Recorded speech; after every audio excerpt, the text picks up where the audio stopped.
Business Club de France des entrepreneurs avec Michel Picot.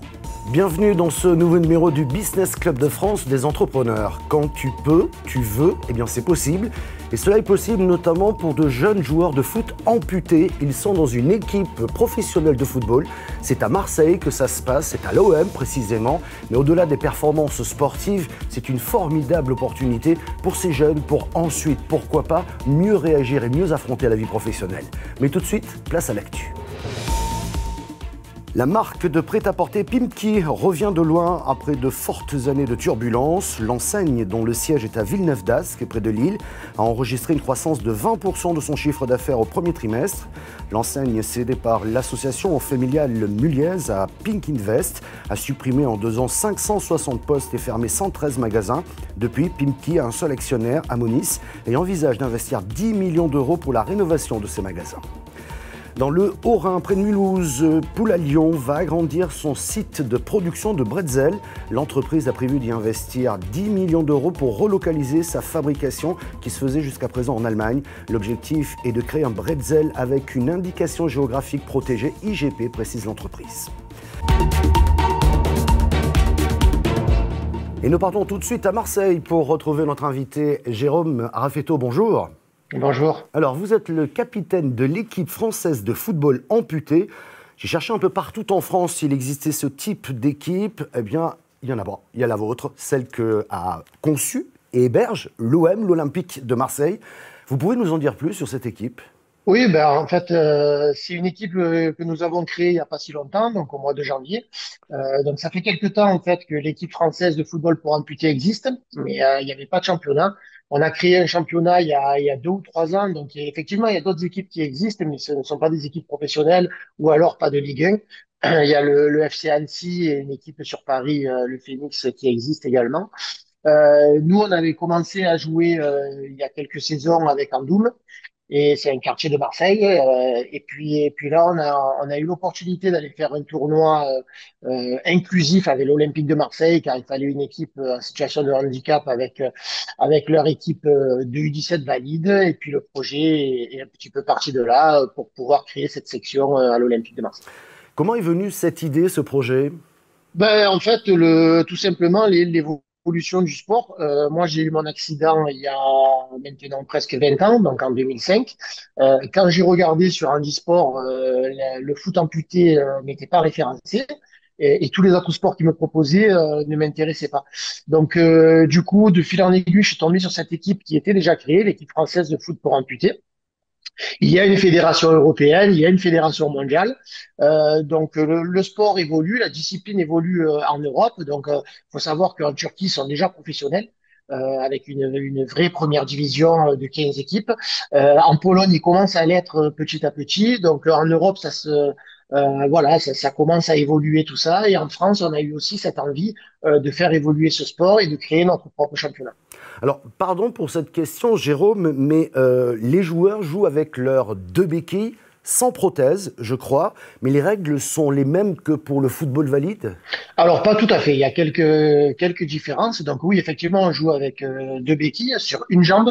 Donc, c'est ça, des fois, qu'on a du mal, sans avoir la visibilité, à voir le sport que l'on pratique. En fait, on n'a pas de prothèse. Donc, dans la vie de tous les jours, on marche avec des prothèses. Par contre, pour le sport, on enlève notre prothèse. On est tous sur 2 béquilles et sur une jambe.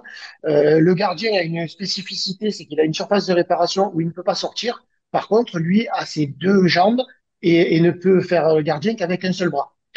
Donc, pour l'équité du sport, on n'a pas le droit de toucher le ballon avec le moignon ou le membre handicapé, autant pour le gardien que pour les joueurs. On joue à 7 contre 7 sur une surface de 40 mètres par 60 mètres.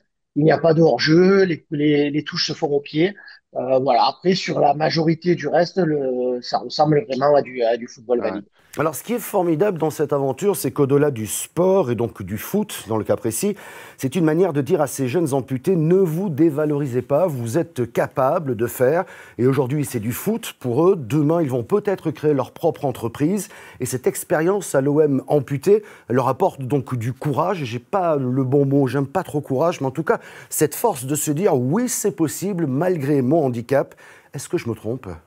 Non, non, c'est tout à fait ça, oui. Pour revenir un peu sur ma carrière à moi, j'ai été au centre de formation à l'ESCAN et j'y ai joué jusqu'en Ligue 2. Après, j'ai eu un petit peu des blessures qui m'ont contraint à redescendre en amateur, mais plutôt à un niveau quand même cohérent, puisque je jouais à N2. Puis en 2005, donc j'ai eu en allant à l'entraînement à hier, j'ai eu un accident de la route où j'étais piéton et une voiture est sortie de la route et m'a renversé. Et puis ensuite, voilà, oui, de rencontrer des personnes aussi en situation de handicap et de voir ce qu'ils sont capables de faire. Bien sûr que mentalement, ça nous donne envie de faire plus.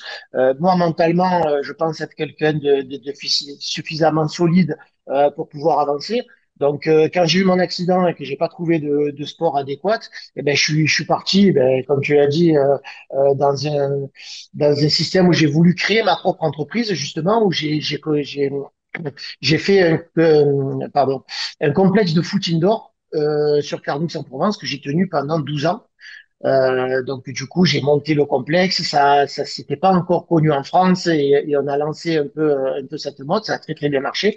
Et il y a 4 5 ans, beaucoup de se sont montés. J'ai décidé de vendre. Et c'est à ce moment-là que j'ai connu le foot amputé. Et j'ai toujours besoin en fait d'objectifs dans ma vie. Donc du coup, je me fixe toujours des objectifs à court, moyen et long terme que j'essaye d'atteindre le plus rapidement possible. Et donc quand j'ai ouvert mon entreprise et que j'ai décidé de la vendre, eh ben, je suis parti sur un autre objectif.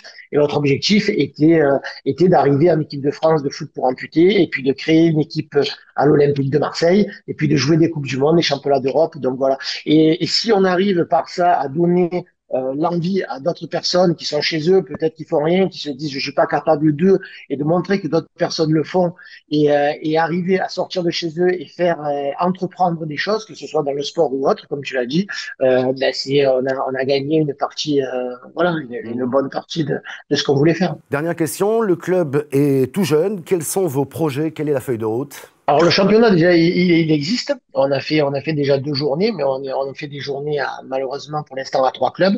Ben, la feuille de route de l'Olympique de Marseille, c'est d'essayer de gagner ce championnat parce qu'il valide quand même une place en Ligue des Champions, donc ce qui est intéressant. Et puis voilà je vais pas dire recruter des joueurs parce que on souhaite pas à certaines personnes d'avoir ce handicap-là, mais en tout cas d'essayer de sensibiliser ceux qui ont déjà eu un accident de la vie ou autre et qui sont en situation de handicap, de venir nous rejoindre. Nous, depuis qu'on a créé cette équipe, on a 8 nouveaux joueurs qui sont venus essayer. Donc des fois ça le fait, des fois ça le fait pas parce que le sport amputé est quand même un sport très très physique, donc où on doit autant utiliser le haut que le bas du corps. Voilà, on est aussi dans un volet social, hein. Ouais. Donc il y a vraiment 2 parties pour le club, le volet social où on va récupérer des joueurs, où on va montrer ce qu'on est capable de faire et où on va essayer d'emmener le plus loin possible les personnes en situation de handicap, et le volet quand même compétition où nous faisons partie d'un championnat et nous avons envie d'aller le plus loin possible. Merci beaucoup, Jérôme. Et en parlant justement de dépassement de soi, vous connaissez peut-être Philippe Croison, cet aventurier exceptionnel qui n'a plus de jambes et plus de bras. Sa fondation a proposé la traversée en Guyane, la traversée de la liberté, à plusieurs jeunes handicapés. Cela a donné naissance à un documentaire, La traversée de la liberté, produit par Atlantiprod. On regarde quelques images. Entre la liberté et le bagne, il peut y avoir la mort. Il n'y a pas la peur. Je suis Philippe Croison. Je suis mort le 5 mars 1994. Enfin, j'aurais dû. On m'a réanimé. Mais à quel prix? Et c'est l'aventure qui m'a permis de trouver le courage pour continuer. Avec l'Académie Philippe Croison, on prépare ces jeunes nageurs à la compétition de haut niveau. Mais j'ai envie de leur transmettre aussi l'amour des grands défis. C'est pour cela qu'on les a emmenés en Guyane. On leur a fait réaliser une traversée inoubliable entre les îles du Salut et Kourou. Et c'est cette histoire qu'on va vous raconter. Pour la partie un peu maritime, à part les requins, qu'il faudra faire attention. Bon, après ça c'est un détail. Tout seul, on va vite. En groupe, on va loin. En Guyane, il y a des moments où vous allez traverser, je pense, des moments durs. Mais c'est pas grave, il faut rester motivé, il faut penser toujours au groupe.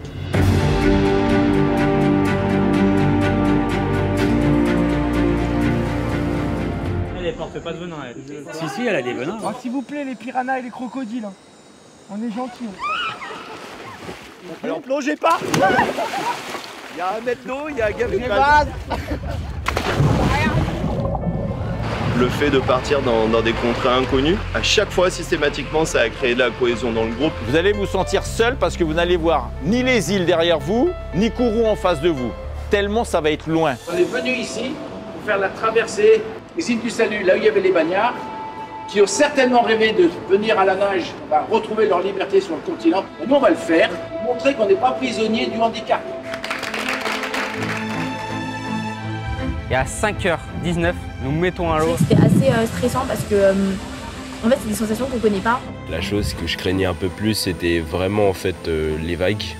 Il y avait beaucoup de vagues et on avait du mal à rejoindre le bateau qu'on devait suivre. Le début, c'était le plus dur, je trouve. Dans ces moments-là, si on n'a pas le mental qu'il faut, on ne peut pas réussir cette traversée.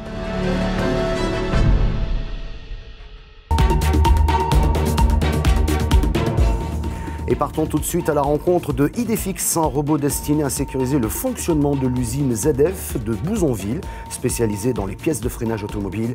Un reportage de Moselle TV. Idefix sort de sa niche.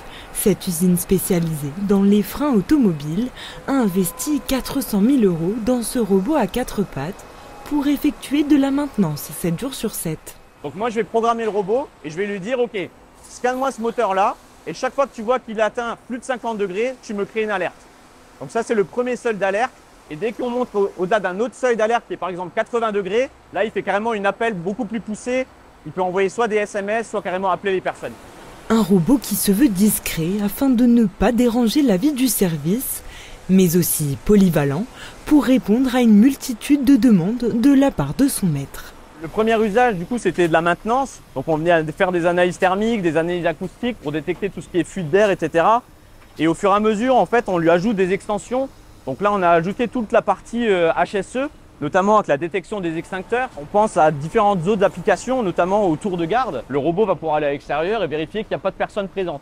La robotisation et l'automatisation des process sont au cœur des préoccupations de la direction. Un virage technologique qui pose la question de la pérennité des emplois.